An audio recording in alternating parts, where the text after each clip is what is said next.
por aquellos que no me conocen y también vengo por aquellos que me han conocido y se han dormido. Tengo urgencia de dar alerta. Yo soy el Alfa y el Omega, el que es y que era y que ha de venir, el Todopoderoso.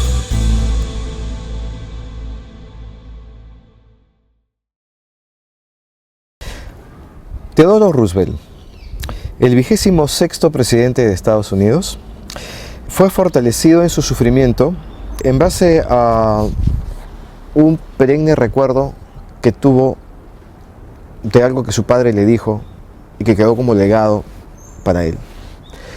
Teodoro sufría de asma desde muy jovencito. Su papá había observado los dotes, sus capacidades intelectuales.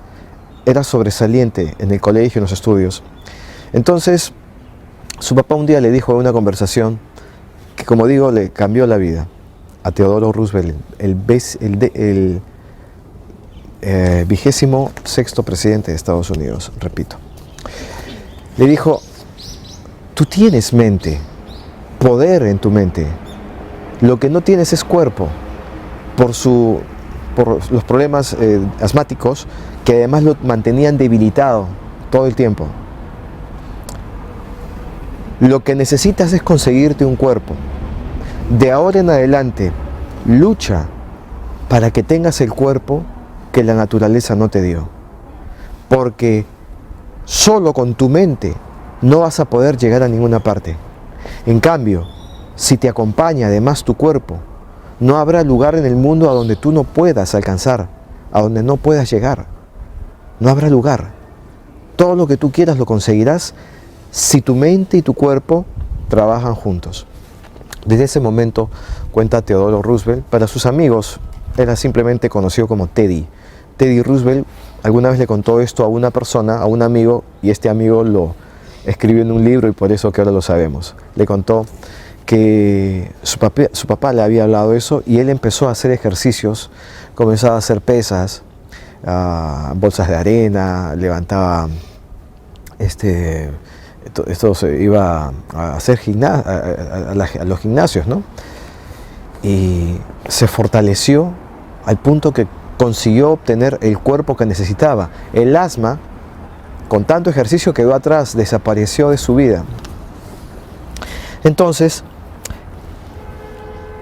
sigue la historia de este hombre que poco a poco se fue desarrollando y consiguiendo objetivos. A los 22 años, él pasa por un suceso bastante trágico en su existencia.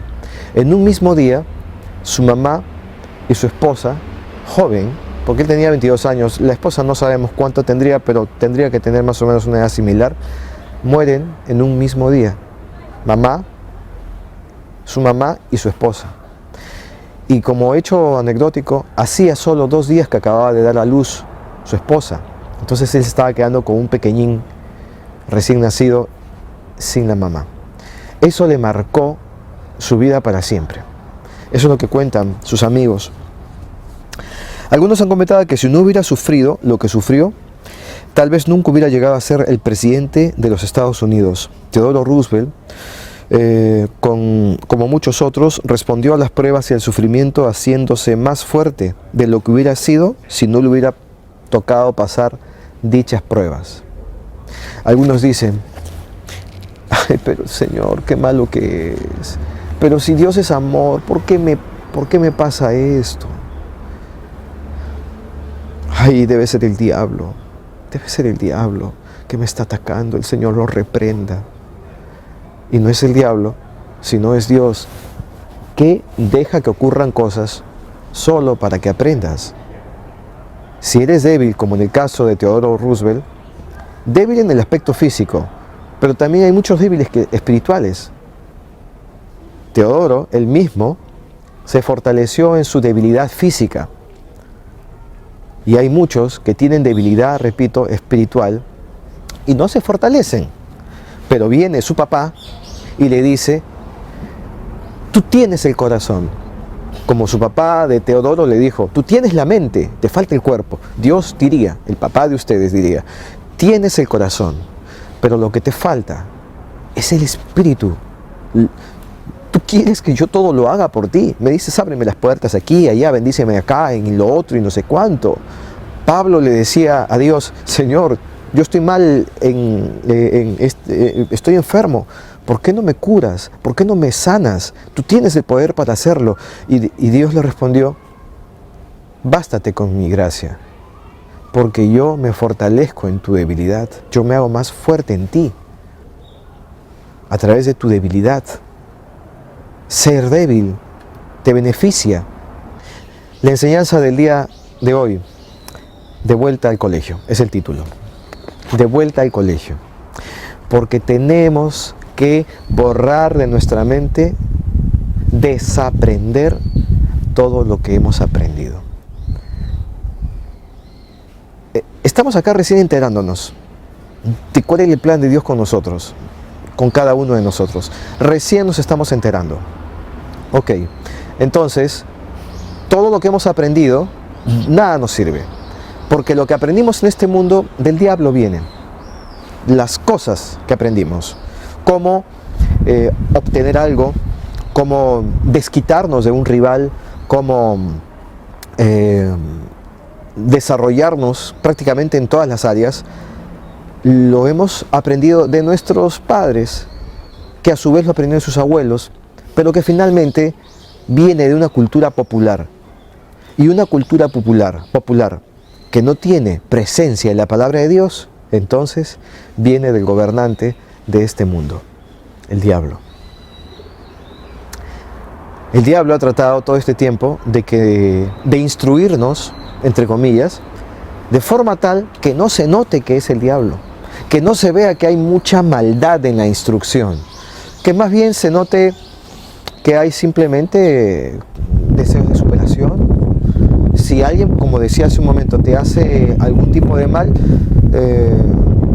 el diablo lo pinta de tal forma la instrucción, ¿no?, a ustedes, de que no necesariamente tienes que ir a matarlo o maldecirlo ni nada. No, te hizo algo que no está bien, entonces tú también hazle algo más inteligente, porque esa persona que te hizo lo que te hizo es un bruto, es una bruta. Tú tienes que actuar con inteligencia. ¿No han escuchado esas frases? Tienes que actuar con inteligencia y devolverle con astucia, bien bonito, y que le duela. Así se lo tienen que devolver. Que le duela, ahí donde más le duela, ahí, denle. ¿Eso viene de Dios? ¿Dios dice eso? No, pero todos aprendimos a que ahí donde más le duele, ahí dale, no actúes. La venganza es un plato que se come frío. Tranquilo, no seas hormonal, no respondas, nos enseñaron. Tranquilo, te hacen algo, aguántate, espera, respira profundo, ya, piensa, cállate y luego habla.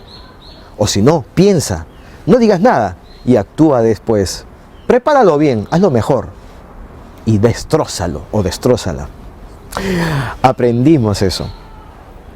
Tenemos que ahorrarlo, porque eso no es de Dios. Sin embargo, actuando de la manera que lo han hecho, bajo esa enseñanza cultural, están acá. Sobrevivieron a esa guerra en la que han estado todo este tiempo. Sobrevivieron, están aquí. Pero eso fue por la misericordia de Dios, por el amor de Dios, que los mantuvo, como diríamos, en esa supervivencia, para que pudieran llegar hoy y poder escuchar aquí la palabra de Dios, lo que Dios quiere entregarles. Fíjese, yo creo que lo he compartido con ustedes en otro momento. El año pasado, en el 2011, quería viajar al Perú e iba a hacer un viaje desde Japón hasta mi país natal, después de 20 años de no haber ido. Un día, hablando con el Señor, le pregunté: Señor, ¿cómo debo de hacer? ¿Me voy primero a Estados Unidos porque también iba a viajar a ese país? ¿O primero me voy a Perú y de ahí recién a Estados Unidos? O primero a Estados Unidos, después a Perú, y de Perú regreso a Japón. ¿Cómo debo de triangular en todo caso? Y Dios me dijo, ¿quién te ha hablado de Perú? Y yo le dije, me sorprendió, sí, me sorprendió porque yo no esperaba que me dijera eso. Yo le dije, bueno, Señor, es que hace 20 años no veo a mi madre. Y me respondió, tú irás solo a Estados Unidos y de allí regresarás a Japón. A tu madre la verás 3 meses después. Ahora, ¿qué hubiera pasado si yo hubiera hecho mi voluntad? Lo que en mi carne quería, como se dice en lenguaje cristiano, lo que en mi carne hubiera querido. ¿Qué hubiera pasado? Pues hubiera sucedido de que tal vez no hubiera viajado el 11 de marzo del 2011, fecha en que ocurrió el terremoto en Japón. No hubiera viajado. Hubiera tal vez pospuesto unos días o semanas más hasta coordinar bien, porque ya era un viaje a 2 países diferentes, ¿no? Estados Unidos y Perú. Entonces algo me hubiera retrasado y Dios lo supo. Y Dios quería, por alguna razón, dentro de su deseo, de sus planes, sacarnos de allí, porque era necesario que para cuando ocurriera lo que iba a pasar en Japón, yo estuviera en Estados Unidos por cosas que iba a hacer Dios allá. Y como que las hizo, pero no es motivo, no es tema de conversación ahora. El detalle es que si nosotros no obedecemos a Dios, no entendemos que lo que Él nos dice, si le obedecemos nos va a ir bien.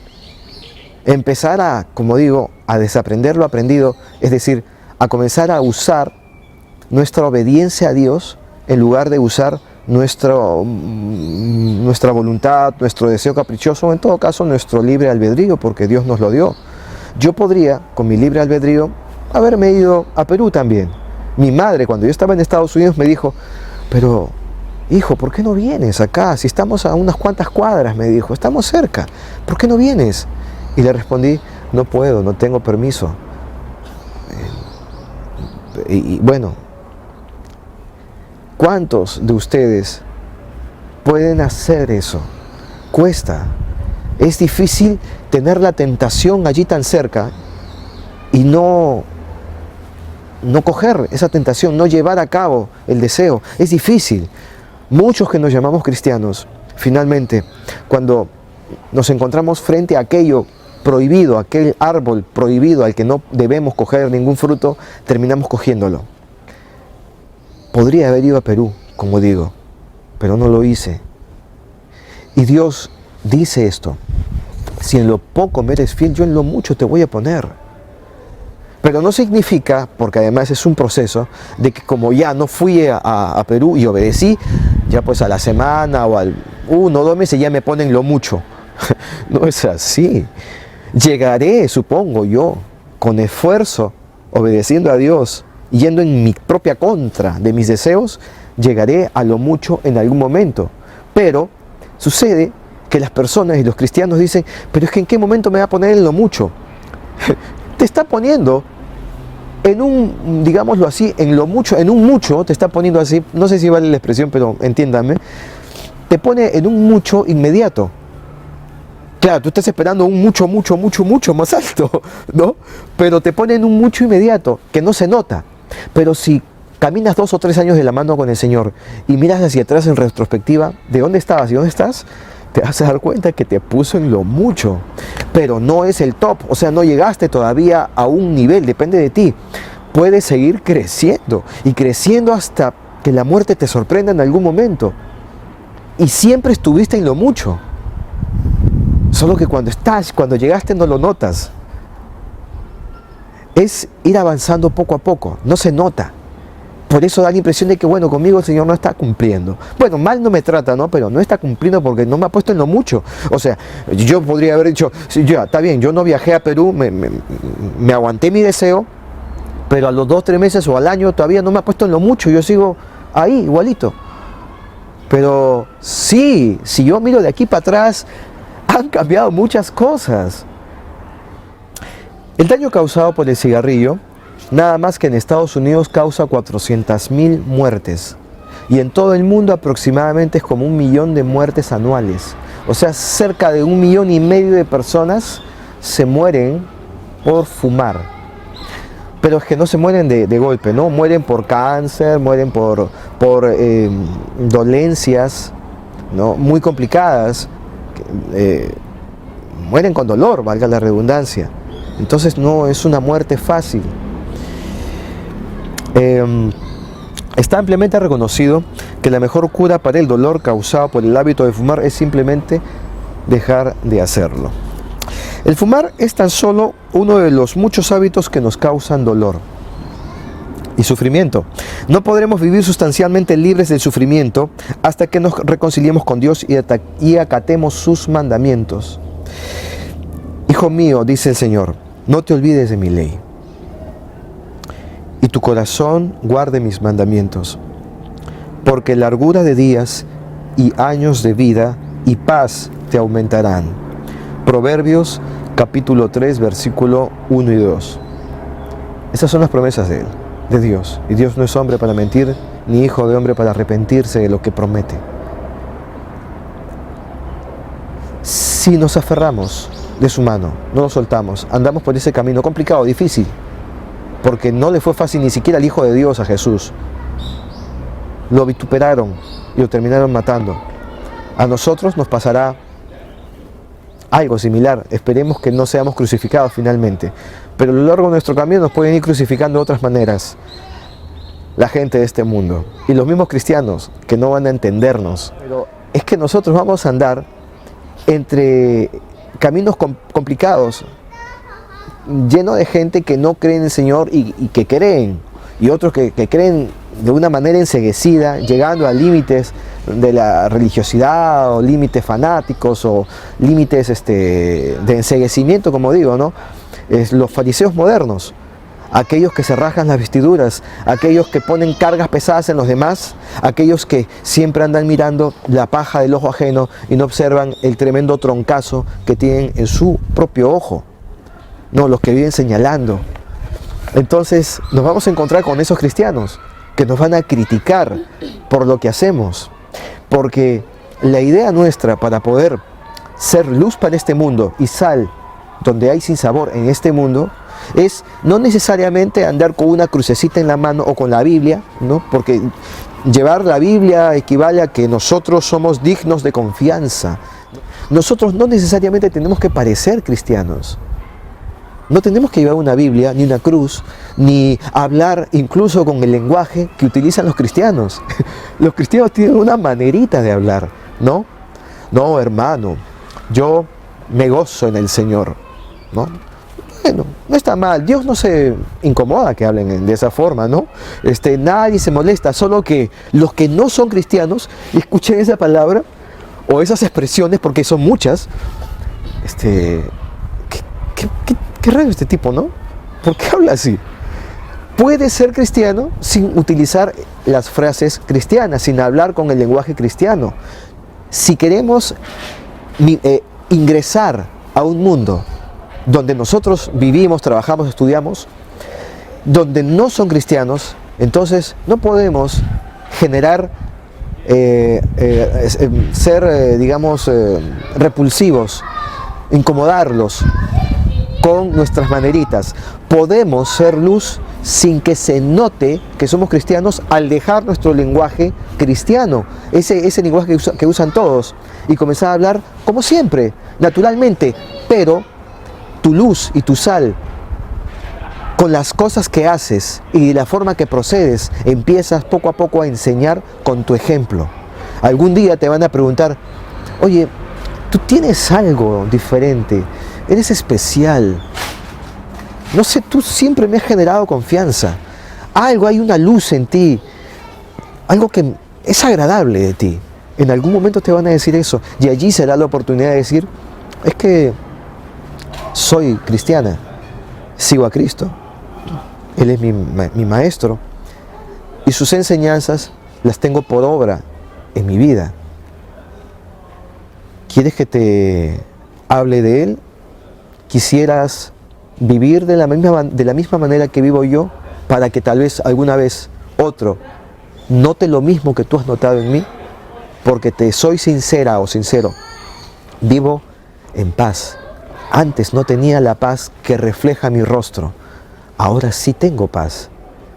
Pero en este mundo, cuando salgo a la calle, cuando estoy con ustedes o en otras reuniones, a donde yo voy, no veo paz en la gente. Veo risas fingidas, posturas falsas.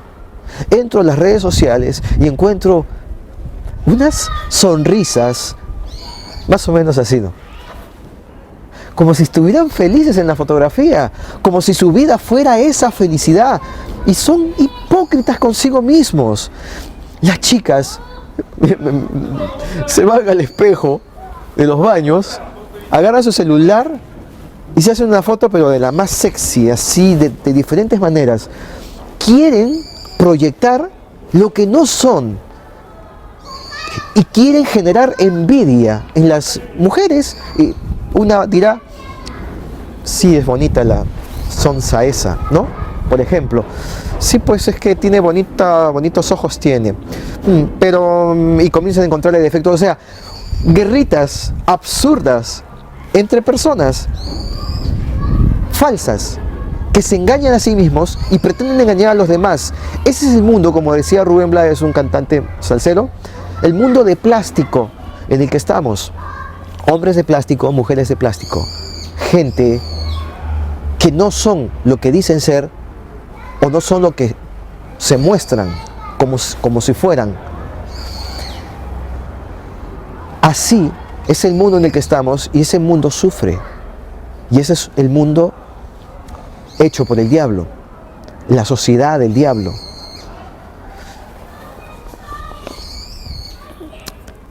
En el reino de los cielos, el velo que ahora tenemos será quitado en definitiva. O sea, ¿qué es eso del velo? Es una especie de tela que no te permite ver realmente la realidad. O sea, tal vez ves como una especie de transparencia, como algo que sabrá al otro lado, no se nota bien. Es un velo medio transparente que no te deja observar bien. Así somos nosotros los cristianos. Leemos la palabra de Dios, lo buscamos, entramos en oración, tratamos de estar cada vez más cerca a Dios, pero aún así hay un velo que no nos deja ver bien. No podemos ver bien. Creemos que tenemos plena luz, pero todavía estamos en un proceso. Dios revela a sus hijos lo que Él le place revelar también, pero el promedio de nosotros los cristianos no tenemos revelaciones de Dios y andamos con ese velo. Ese velo, como repito, en el reino de Dios, ya sea en la tierra, cuando lo establezca, o cuando estemos en el cielo, si nos vamos al cielo, será quitado. Y allí podremos recién sentir lo que es ser verdaderamente hermanos. Acá intentamos ser hermanos. Suena bien decirnos, hermanito, ¿cómo está? Hermanita, bendiciones. No, suena bien, pero tú no darías tal vez tu sangre en una transfusión sanguínea, no le darías un órgano a uno de tus hermanos si lo necesitara. No lo harías, pero por tus hijos sí. O por tu hermano de verdad, ¿no? Con el que viviste tu niñez, aquel que parió tu madre física, ¿no? Tu mamá de verdad. Por ese sí harías eso, pero por el hermanito o la hermanita de la iglesia, bendiciones, adiós hermanito, la próxima semana nos vemos. Por ese no lo harías, pero lo llamas hermano, porque tenemos el velo, porque no sentimos como Cristo, como Dios nos dijo que debemos de sentir. Amen a sus hermanos como ustedes mismos se aman. Es una exhortación para que, a pesar del velo que tenemos, digamos, no importa que todavía no sienta como debo de sentir, como deba de sentir. A pesar que tengo el velo que no me permite entender bien todo, porque no podemos entender, porque Dios no lo permite, porque no es la época, no es el tiempo, a pesar de ello, esforcémonos para sentir por nuestros hermanos como si fueran nuestros hermanos de verdad, por tu prójimo, como si fuera tu real hermano. Tal vez tú te sientas media rara o medio raro, pero les aseguro que a Dios le va a encantar ver que sus hijos se esfuerzan por hacer lo correcto, por cumplir su palabra, a Dios le va a gustar. Conquisten el corazón de su Creador, porque solo si conquistan el corazón de su Creador, van a hacer que papá les dé su mesada a fin de semana, su propina a fin de semana. Si conquistan el corazón de papá. Pero si no hacen nada por motivar su corazón en favor de ustedes, entonces, no estoy hablando de dinero cuando dije de propina, es solo un ejemplo. Entonces ustedes van a vivir sin gozar plenamente de sus bendiciones, de su gran poder. Miren, no limitemos a Dios en nuestra mente. En nuestra mente no lo limitemos. Y así Dios no limitará su poder en ustedes. Es algo profundo lo que les digo. No limiten a Dios en su mente y Dios no limitará su poder en ustedes. Eso se llama fe. ¿Qué es la fe? La fe está explicada en la Biblia. Yo lo quiero decir de esta manera.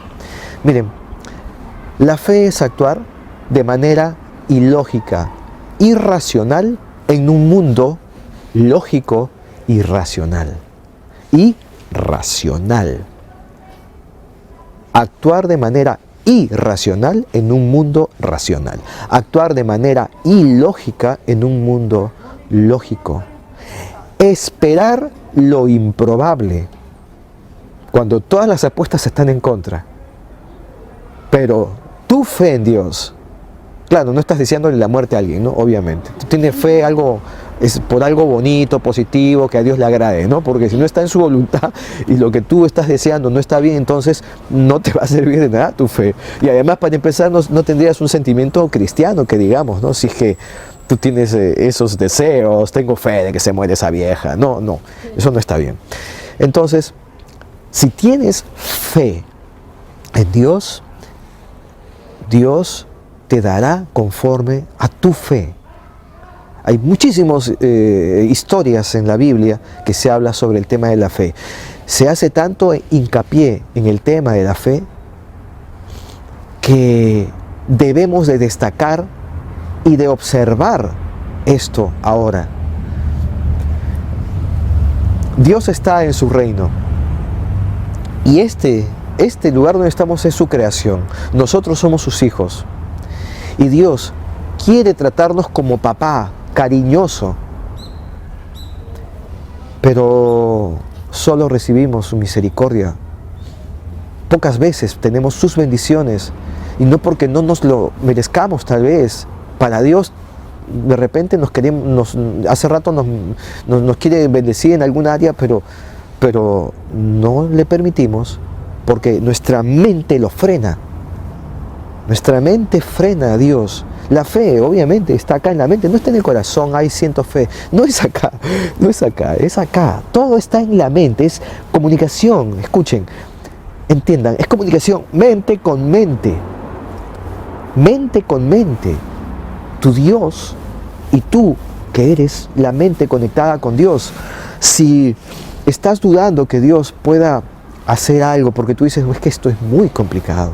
No, de verdad, o sea, yo lo he pensado y no encuentro solución. Es que no hay solución. Y Dios dice, yo soy Dios de toda carne. ¿Acaso habrá algo imposible para mí? Tú estás trabando tus propias bendiciones. Si dices que no hay solución, realmente no la hay. Estoy, hermanos, diciendo algo profundo. Si dicen no hay solución porque yo ya lo analicé, sí, no me digas, o sea, le dice, Señor, ni te tomes el trabajo porque ya lo pensé bien y mira, lo he visto por todos los ángulos y no hay solución. Oigan, cuando no haya solución, ríanse. A mí me dijeron, hablando del viaje, cuando me fui a la embajada de Estados Unidos aquí en Japón para que me dieran la visa, me dijeron por este motivo, por este, no te van a dar la visa, Ricardo, vas a gastar tu dinero haciendo ese trámite. No te van a dar porque son media docena de motivos para que no te la den. Y estas media docena de motivos han pesado en todos los demás que han querido sacar visa. No te la van a dar. ¿Por qué no esperas a obtener esto, esto y esto para sumar a tu petición? Y ahí sí va a tener más peso lo que vas a solicitar y te van a dar la visa. Yo le dije que, o sea, ¿tú crees que no me van a dar la visa? No, es que está muy difícil. Qué bueno, me gustaría que estuviera más difícil, dije. No estoy mintiendo. Qué bueno, me gustaría que estuviera más difícil. Y luego la señorita con la que conversaba por teléfono, que me estaba viendo el tema de la tramitación de la visa, me dijo, bueno, si usted quiere, es su dinero, ¿no? Pero mire, ese mismo día, ya antes de que entre a la embajada, me llama, ¿sí? ¿Para qué? Ah, es bueno, para reforzar en alguna cosita, alguna duda, ya le damos la indicación final. Ah, yo pensé que era más bien que querías que yo te llame para levantarte la moral, porque tú estás muy desmoralizada, ¿tú crees que no me van a dar la visa? Sí me la van a dar. Y te digo más, cuando me acerque al cónsul, el tipo me va a mirar, se va a sonreír, la vamos a pasar bien y va a dar la impresión, le dije así, y no miento, porque Dios sabe que no estoy mintiendo, va a dar la impresión que ese ha sido un reencuentro de viejos amigos de colegio, cuando esté con el cónsul. Cuando sucedió que me paré frente al cónsul, el cónsul no se sonrió, no me trató como una persona especial, como un hijo de los reyes, no me trató así. Me dijo, a ver, visa, ¿no? ¿Usted qué es? Periodista, a ver, ¿y cuántos lo ven? Ah, la comunidad latina. ¿La comunidad latina de dónde? De Japón. ¿Y cuánto está compuesta la comunidad latina? ¿De cuántos más o menos? Ah, ¿somos peruanos? No, todos pues. Son más o menos, me comenzó a decir, ¿usted tiene página web? Sí, ¿cuál es? Sí, pero ahí lo interrumpí y le dije, mire, yo estoy yendo a Estados Unidos por una convención cristiana que va a haber. Yo soy pastor. Ah, ¿usted es pastor? Me hubiera dicho que era pastor. Ah, ¿y su iglesia? Acá está mi folleto. Ah, mire, ya. A ver un momento, me dijo. Porque como él hablaba bastante bien el español, pero parece que mi español era un poquito más complicado.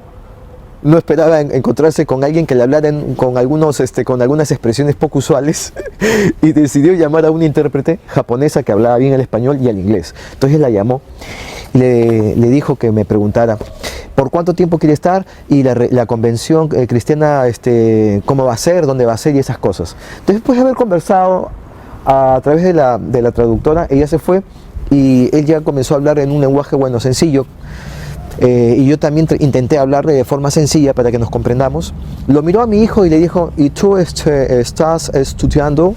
Le dijo así. Y yo le dije, pero usted puede hablar con él en japonés, él habla muy bien. Y me miró y me dijo, pero, ay, se sonrió. Pero entonces, ¿para qué traje traductora si tu hijo habla bien? Es japonés. Allí se cumplió. Se sonrió conmigo, la pasamos bien. A partir de ese momento mi hijo fue el detonante de la sonrisa de este amigo cónsul. Y me dijo, ok, tienen visa de 10 años, aprobado a los 3. En una semana les llega el pasaporte a sus casas. Bueno, nos llegó al día siguiente, al toque, rápidamente. Así sucede.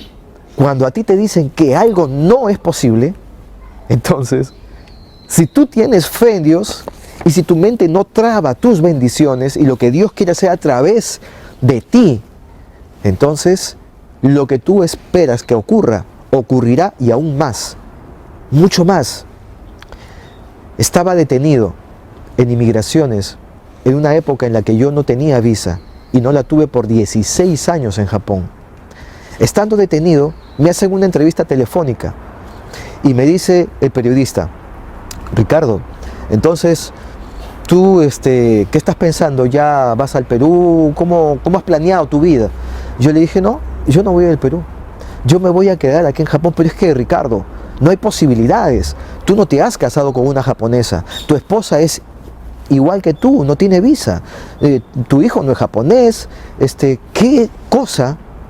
¿Qué argumento tienes para quedarte en este país? No hay una sola razón. Sí, yo no tengo ningún argumento, realmente. Pero hay un detalle. Cuando Dios manda, hasta el diablo obedece. Yo no me voy porque tengo algo que hacer en este país. Todavía no lo sé exactamente. Porque en aquel tiempo yo no era pastor. sé que tengo que hacer algo, no lo sé, pero lo voy a averiguar y me voy a quedar y voy a seguir trabajando haciendo periodismo desde este país y no desde Perú. Y eso lo tengo grabado y está puesto en YouTube bajo el nombre de Profecías de Ricardo Salazar. Un nombre un poco pomposo, ¿no? Pero lo puse de esa manera.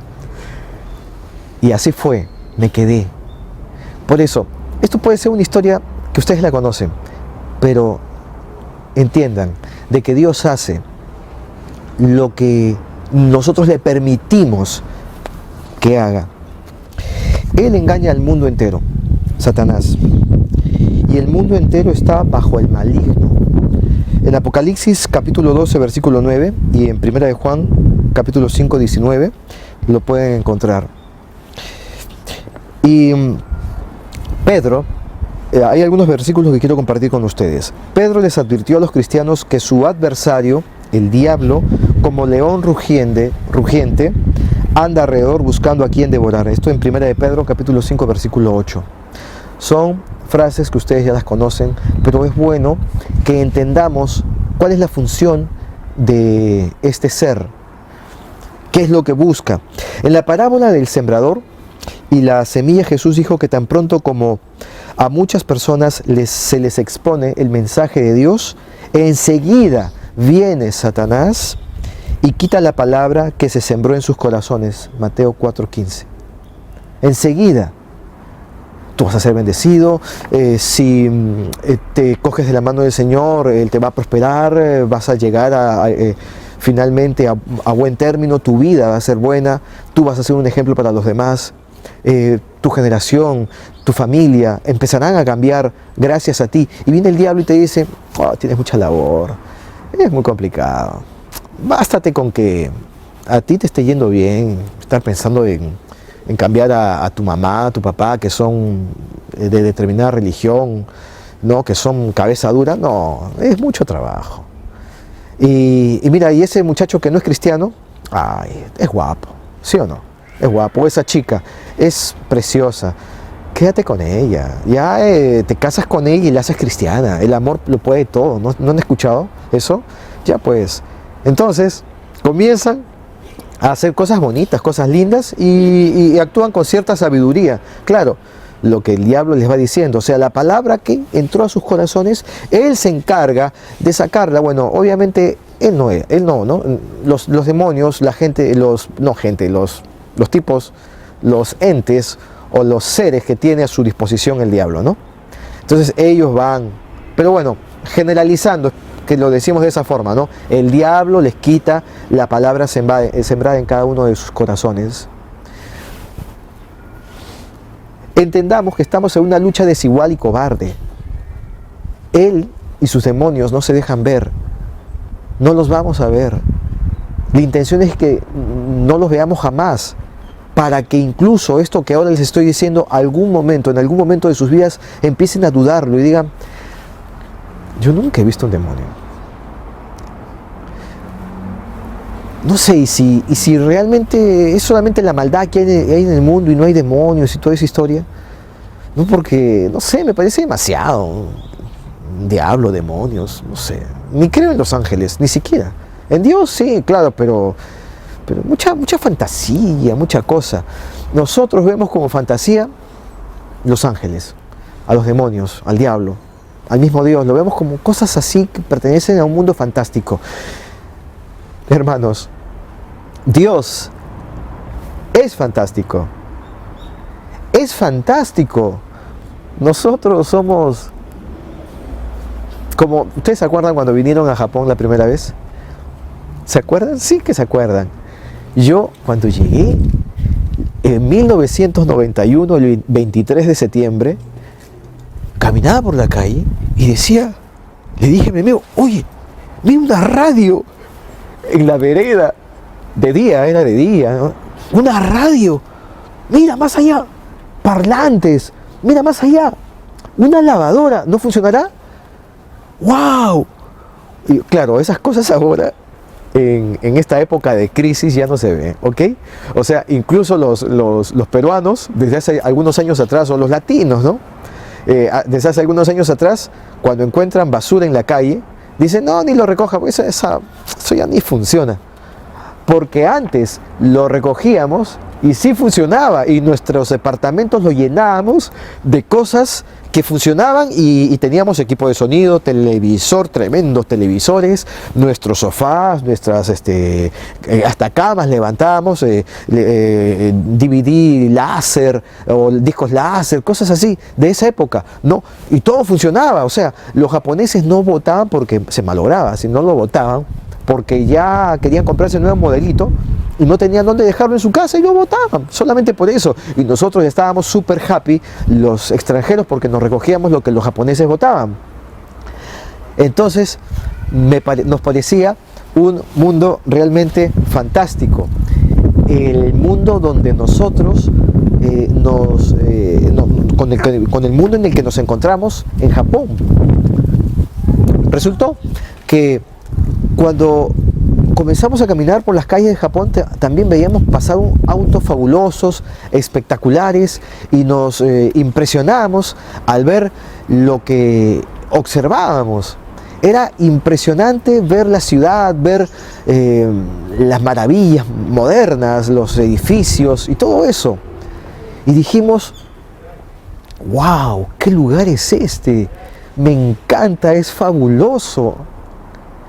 Exactamente, es así el mundo de Dios, a donde Dios quiere que nosotros lleguemos a nuestra casa cuando retornemos a casa. Es exactamente así. O sea, cuando estábamos en nuestros países, antes de viajar a Japón, decíamos, oye, a mí me dicen que Japón es muy bonito, que hay esto y lo otro, y la tecnología, que los edificios, que los trenes, que los carros, que te lo puedes comprar, que trabajas un mes y te compras tu carro, y si no te gusta lo cambias por otro, puedes tener un carro del año trabajando unos meses más, sacas tu tarjeta. O sea, cosas maravillosas que en nuestros países subdesarrollados, en épocas de crisis económica, inicio de los 90, en Sudamérica era la situación complicada, nos parecía algo maravilloso, alucinante, poco real, porque incluso a mí me pasaba y yo decía, no creo, es demasiado, no, esto es demasiado maravilloso para ser cierto. Y resultaba sencillamente que era así. Cuando llegamos a Japón dijimos, pero esto era verdad, no lo podía creer. ¿Nosotros qué esperamos? Llegar, o sea, que llegue la época en que el Señor cumpla lo que ha prometido y que nosotros no recibamos parte de la herencia que nos correspondía solo porque dijimos todo el tiempo, lo dudamos. ¿Eso queremos nosotros? Que nos pase aquello por haber sido personas de poca fe y por haber tenido dudas al respecto de Dios y de lo que Él había prometido. ¿Por qué piensan ustedes que todo lo que prometió en la Biblia se ha cumplido?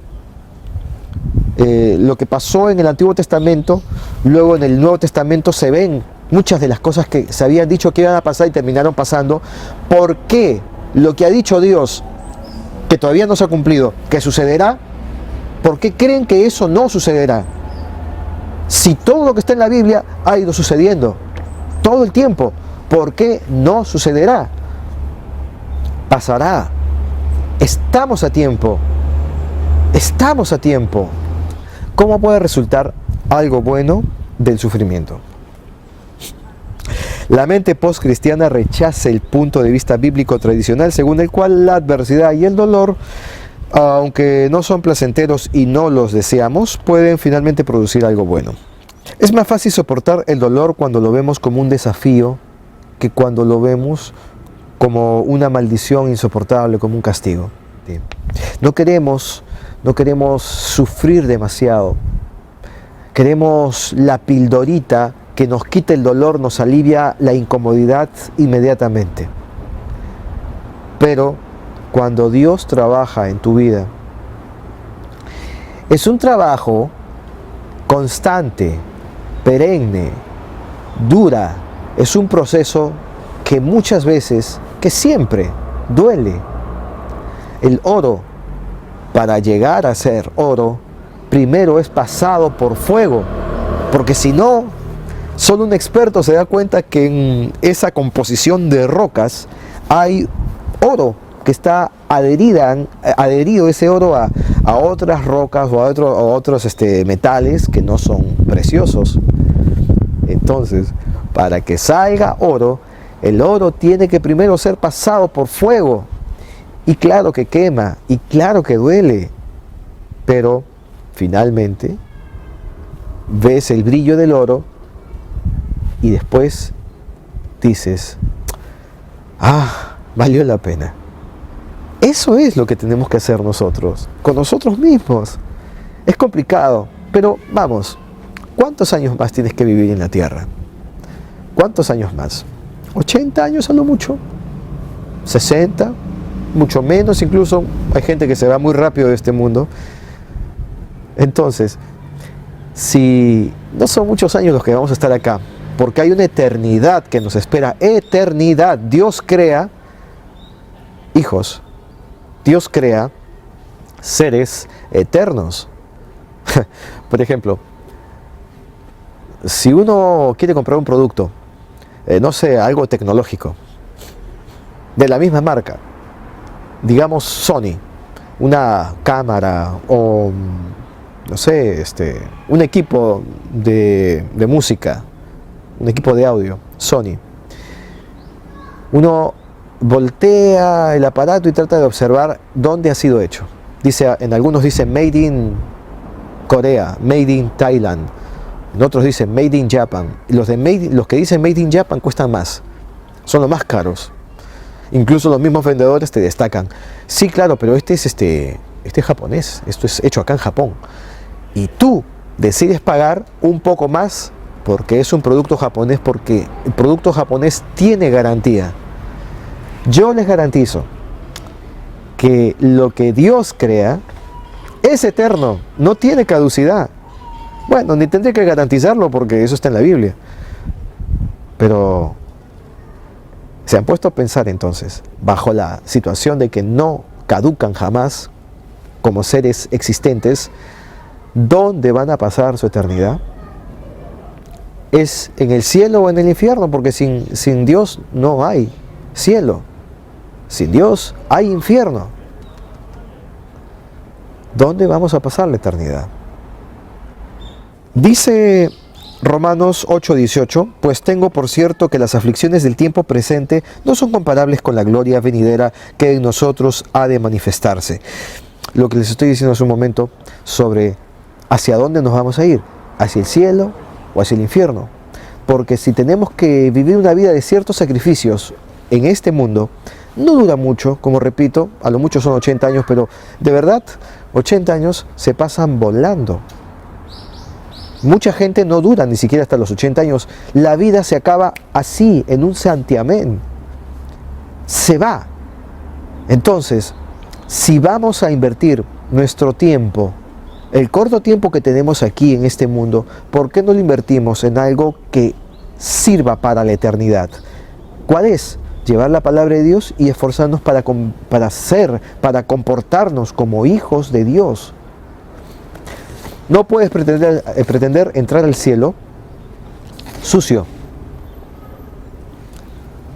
O sea, si se dice que ninguno que no sea santo podrá ver el rostro de Dios, equivale a que no vas a poder ingresar al cielo. Entonces, significa que debes de ir con tus vestiduras limpias al cielo. O en todo caso, tú purificarte, limpiarte con la sangre de Cristo. Figuradamente, ¿no? Figuradamente limpiarte con la sangre de Cristo para que puedas entrar al cielo limpio. Y una vez que entras limpio al cielo, recién te puedes poner esas vestiduras blanquísimas que vas a usar. Porque si estás con el cuerpo cochino, como se dice en el Perú, entonces si te pones la ropa la vas a ensuciar. Entonces no tiene sentido. Es el mismo ejemplo tal vez de los odres viejos y los odres nuevos. Eso está en la Biblia, ¿no? Lo han leído, me imagino, no lo voy a explicar ahora. Es lo mismo, ponerse una ropa limpia en un cuerpo cochino, ensucias la ropa. Por lo mismo tendrás que estar limpio para ponerte una ropa limpia, y así nada queda sucio. Tienes que ir así al cielo. Y para eso Dios, que te ama tanto, te está limpiando aquí en la tierra. Te está limpiando para que vayas limpio a su presencia. Porque Él es santo, santo, santo. Y podemos seguir diciendo, y santo, santo, santo, y decir 1.000.000 de veces santo, santo, santo, solo para entender que Él es completamente limpieza. Él es maravilloso.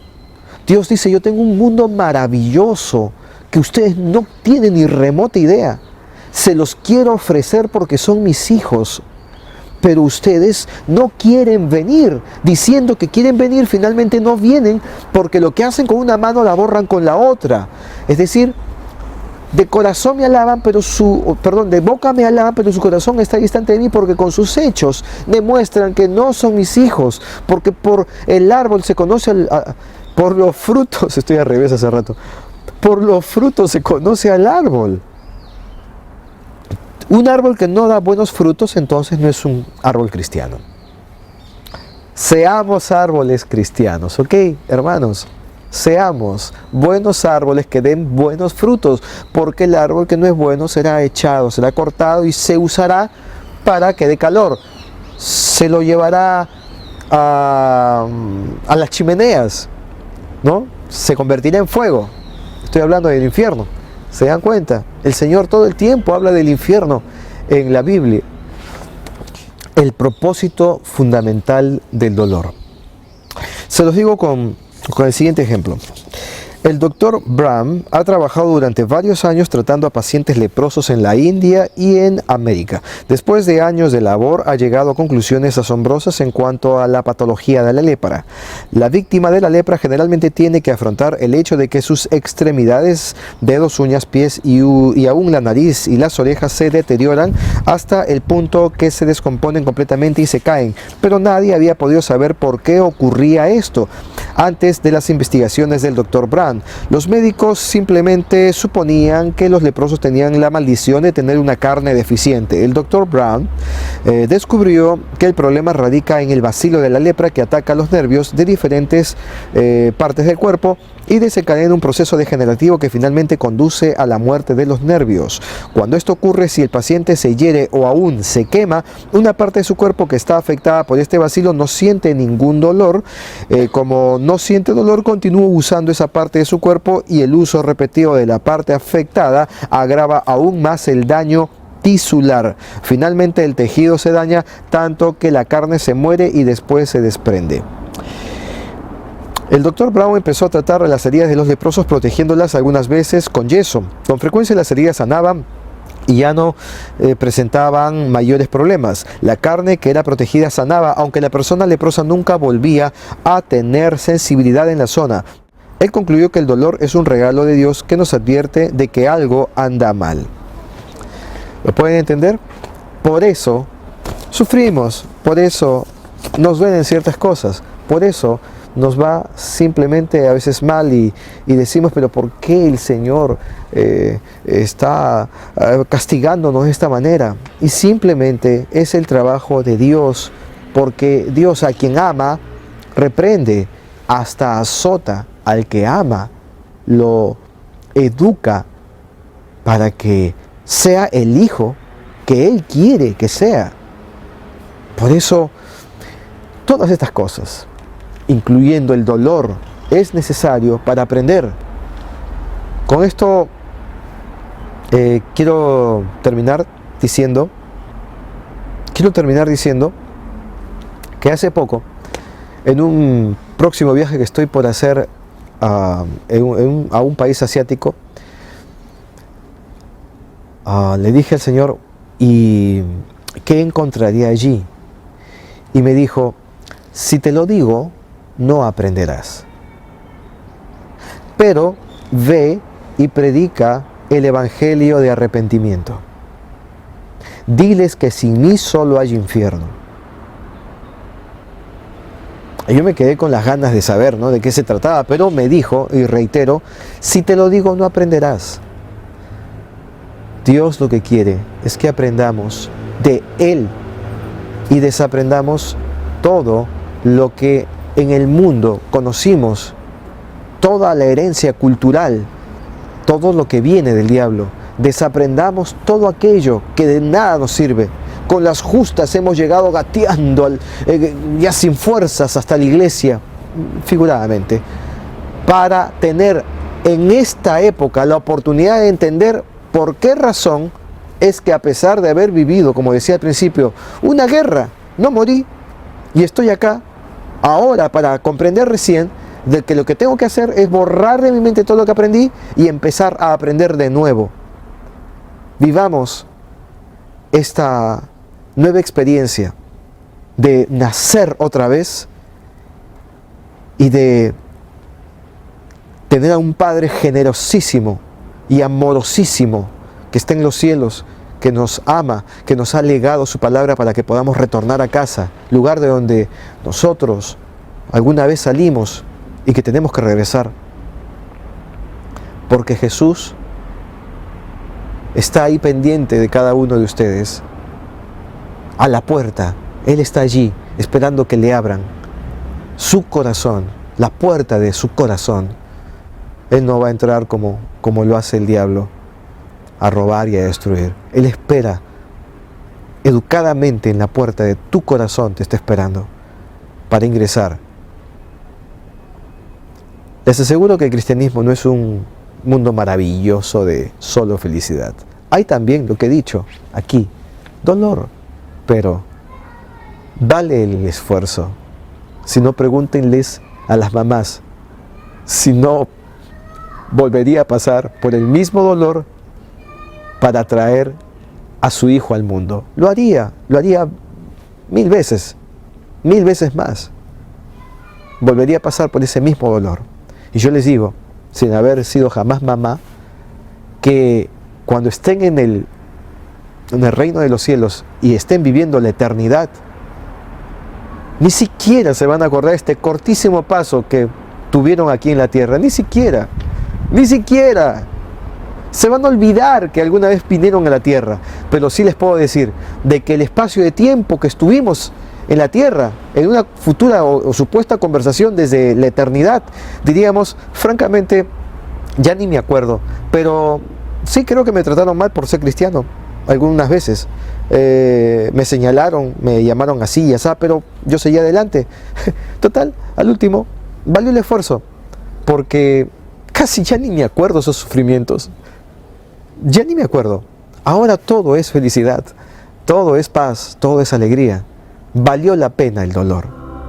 El mensaje de hoy, de vuelta al colegio. Amén.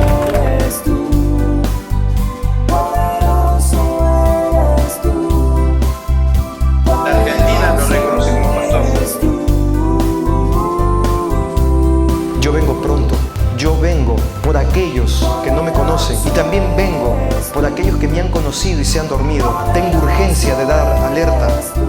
Yo soy el Alfa y el Omega, el que es y que era y que ha de venir, el Todopoderoso.